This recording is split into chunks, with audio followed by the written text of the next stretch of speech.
Hello, salut à toi, bienvenue dans cette nouvelle vidéo sur ma chaîne YouTube. Aujourd'hui, on va voir ensemble quelle stratégie tu dois adopter pour créer du contenu, notamment sur tes réseaux sociaux ou si tu utilises YouTube. Quelle stratégie en tant que coach sportif tu dois adopter tout simplement pour avoir des clients sur le long terme. Donc, si tu ne me connais pas encore, je m'appelle Lohan Boucher. Dans mon quotidien, j'accompagne des coachs sportifs et des professionnels du fitness à développer leur activité grâce à Internet. Donc, si tu es là aujourd'hui, si tu regardes cette vidéo, c'est que potentiellement, tu veux aussi avoir davantage de clients dans ton activité de coach. Et il faut savoir que la stratégie de contenu, le contenu que tu publies partout, c'est quelque chose qui peut te rapporter des clients et qui peut te rapporter beaucoup de clients si c'est très bien fait. Et c'est exactement la stratégie qu'on va voir aujourd'hui dans cette nouvelle vidéo. Donc, ce qu'il faut bien savoir, c'est qu'une stratégie de contenu, ce qu'on appelle aussi le contenu organique ou le contenu evergreen, c'est une stratégie qui marche très bien sur le long terme. Aujourd'hui, ce sur quoi on va parler, c'est pas la publicité, c'est pas la liste email, on va parler vraiment du contenu. Comment produire du contenu organique, donc gratuit, qui va nous permettre d'avoir des clients sur le long terme.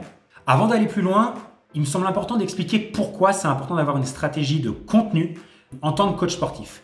Pourquoi avoir une stratégie de contenu? C'est assez simple à répondre. C'est qu'en fait, vous devez comprendre que le contenu, c'est ce qui va permettre à votre audience, aux personnes qui regardent ce que vous faites, de créer une relation de proximité avec vous et tout simplement d'avoir envie de travailler avec vous à un moment ou à un autre. Donc, si vous n'avez pas ça, c'est très très difficile de créer une relation et de faire en sorte de trouver des clients. Le contenu, il sert aussi à vous permettre de gagner en crédibilité. En fait, les gens, quand ils vont voir ce que vous proposez, ils vont voir que vous connaissez ce que vous faites, que vous avez des résultats avec d'autres clients, que vous avez un point de vue, que vous avez des méthodes, que vous-même, vous mettez en place ce que vous demandez de faire aux autres. Donc, c'est très, très important d'avoir du contenu pour gagner en crédibilité. C'est aussi une méthode qui est gratuite. Vous n'avez rien à payer pour attirer des gens à vous, avoir des prospects, et ça pendant X années. C'est gratuit, vous n'avez rien à sortir. Et ça, c'est un gros avantage. Cette stratégie-là, elle doit vraiment être considérée indépendamment des stratégies payantes. C'est vraiment une stratégie long terme qui va vous rapporter gros si vous le faites vraiment régulièrement. Ça va vous servir aussi à avoir une relation de proximité avec votre audience, jusqu'à qu'ils soient prêts à acheter. Donc, comme je vous l'ai dit, le but, ça va être de créer une relation, jusqu'au jour où les gens sont prêts et ils se disent « Ok, ça y est, boum, j'ai envie de travailler avec toi. » Donc ça, c'est super important. Et ce que vous devez aussi comprendre, c'est que les réseaux sociaux, à la base, n'ont pas été créés pour vendre des produits et des services. Ils ont été créés pour rassembler des communautés, pour rassembler des personnes. À la base, c'était pour rassembler des personnes. Maintenant, Facebook, si on prend l'exemple de Facebook et d'Instagram, c'est de rassembler des communautés entre elles. Donc, à la base, c'est pas fait pour vendre directement. C'est vraiment fait pour rassembler les gens. Et votre rôle à vous, en tant que marketeur sportif, en tant que coach sportif qui souhaite vendre ses services, vous avez une mission qui est simplement de conditionner les prospects, les gens qui s'intéressent à vous, en vue de vendre. Et par rapport à ça, vous devez bien comprendre que vous devez respecter une structure qui est assez simple et je vous invite à vous la noter de côté. C'est la structure qu'on appelle AIDA. AIDA. C'est en fait d'accrocher les gens, c'est-à-dire que dès qu'ils tombent sur vos contenus, ils se disent « Ah tiens, c'est intéressant ce qu'ils proposent, je vais aller un petit peu plus loin. » Susciter l'intérêt, le I. Ok, ça a l'air sympa ce qu'il fait. Ce qu'il est en train de raconter, ça me parle, c'est intéressant. Ensuite, une fois que vous avez suscité l'intérêt, c'est créer le désir d'acheter vos produits ou vos services, créer le désir de regarder davantage de vidéos, créer le désir de travailler avec vous. Et une fois que vous avez créé ce désir-là, vous pourrez les faire passer à l'action, les faire passer à l'achat et ça, c'est le A. Donc la structure AIDA. Attirer l'attention, susciter l'intérêt, le désir et faire passer à l'action. Donc ça, c'est super important.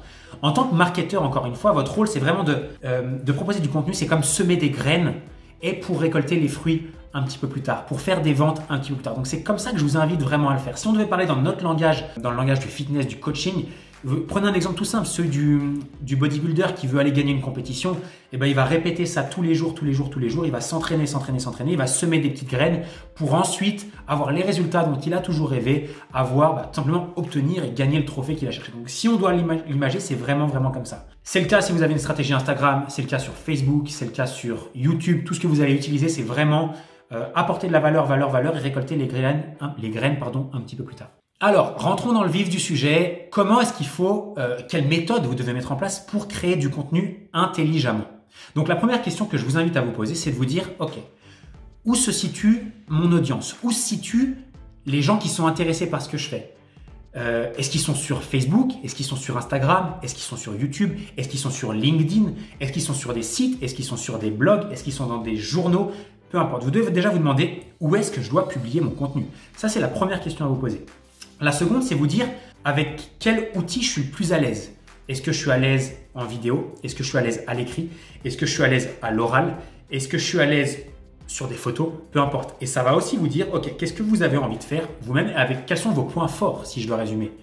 Et la troisième question à se poser, c'est avec quel type de contenu je suis capable de m'engager à fournir du contenu de manière régulière. Ça va être chaque semaine, chaque mois, chaque année, pendant X temps. Et ça doit être agréable pour vous, ça doit être facile à faire et vous pouvez vous engager à le faire sur le long terme. Et ça, c'est un critère qui est primordial. Parce que si vous commencez à faire du contenu et que vous arrêtez tout de suite, ça ne va pas marcher pour vous. Donc, il faut bien comprendre que ça doit être une stratégie long terme. Alors, le contenu, on peut le faire où? C'est assez simple. Les réseaux sociaux, Facebook, Instagram, LinkedIn, tous les réseaux sociaux qui existent, vous pouvez proposer du contenu. Vous pouvez le faire par email, vous pouvez le faire sur YouTube, dans les groupes Facebook, sur Facebook, site, blog, podcast. Vous pouvez aussi le faire partout. Ce qui est le plus puissant aujourd'hui, notamment dans le coaching sportif, ça va être Facebook, Instagram, LinkedIn si c'est bien fait et évidemment YouTube qui est la plateforme de contenu par excellence parce qu'elle vous permet aussi d'être visible sur des moteurs de recherche et notamment les moteurs de recherche de Google. Donc, réfléchissez par rapport à tout ça, où situe votre audience, avec quel type, avec quel format vous êtes le plus à l'aise et surtout avec quoi vous êtes capable de vous engager sur le long terme. Mais ça, c'est super, super important. Une fois que vous avez défini ça, vous devez vous demander, ok, de quoi a besoin mon audience? Qu'est-ce qu'il a besoin de savoir? Qu'est-ce que je peux apprendre? Qu'est-ce que je peux enseigner d'intéressant qui va leur permettre de devenir meilleur, d'apprendre de nouvelles choses? Donc ça, c'est super important. Vous devez vous demander quelles sont ses envies, de quoi il a besoin. Pour ça, vous pouvez aller taper dans Google pour savoir un peu quels sont les moteurs de recherche, enfin, dans le moteur de recherche de Google, savoir quels sont les mots-clés, je vais y arriver, les plus recherchés. De voir sur des articles de blog quelles sont les questions qui reviennent le plus. De voir sur YouTube qu'est-ce qui est le plus demandé. Et vous devez comprendre quelles sont les envies. Et vous devez simplement vous demander comment est-ce que je peux me rendre utile? Comment est-ce que je peux changer la vie des gens? Et c'est grâce à ça que vous allez pouvoir créer du contenu. Dans la pratique, comment le faire? Donc, je vais vous donner 4 piliers qui sont primordiaux quand vous proposez du contenu. Le premier pilier, c'est avoir un contenu qui soit authentique. Aujourd'hui, on a toujours tendance à copier d'autres personnes en créant des posts qui ne reflètent pas vraiment notre manière de penser parce qu'on pense que c'est comme ça que ça fonctionne. Non, soyez vous-même au travers des posts, des photos, des blogs, des articles, des textes que vous mettez sur Instagram. Soyez vous-même dans les vidéos que vous tournez. C'est super important parce que vous devez comprendre que les gens se lient avec votre personnalité, avec vous et pas à celle des autres. Inspirez-vous des autres, ok, mais soyez vous-même dans ce que vous faites et ça, c'est primordial. Soyez authentique. La seconde chose, c'est que vous devez être éducatif. Éducatif, c'est quoi? C'est que dès que vous proposez un post, vous devez enseigner quelque chose, vous devez apprendre quelque chose, vous devez montrer quelque chose de nouveau, vous devez inspirer les gens. Et ça, c'est important. Peu importe comment vous le faites. Est-ce que vous montrez des vidéos de vous en train de vous entraîner? Est-ce que vous proposez une vidéo sur un type d'entraînement? Est-ce que vous parlez de diète? Est-ce que, peu importe ce que vous faites, soyez éducatif. Apprenez quelque chose à votre audience. Pour faire ça, c'est simple. Quand vous avez préparé votre post, vous demandez, ok, est-ce que j'apprends quelque chose à mon audience? Si oui, postez. Si non et que c'est basique, ne postez pas. C'est aussi simple que ça.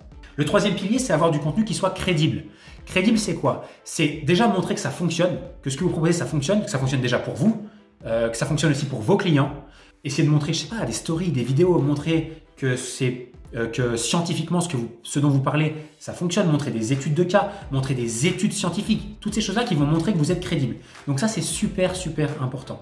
Et une fois que vous aurez fait tout ça, une fois que vous serez authentique, que vous serez éducatif et que vous serez crédible, vous aurez en fait les 3 points qui sont primordiaux pour simplement apporter de la valeur. Parce que votre rôle par votre stratégie de contenu, c'est apporter de la valeur à votre audience. Et si vous respectez tout ça, je vous assure que votre contenu a de très grandes chances de réussir et surtout de vous apporter des clients sur le long terme.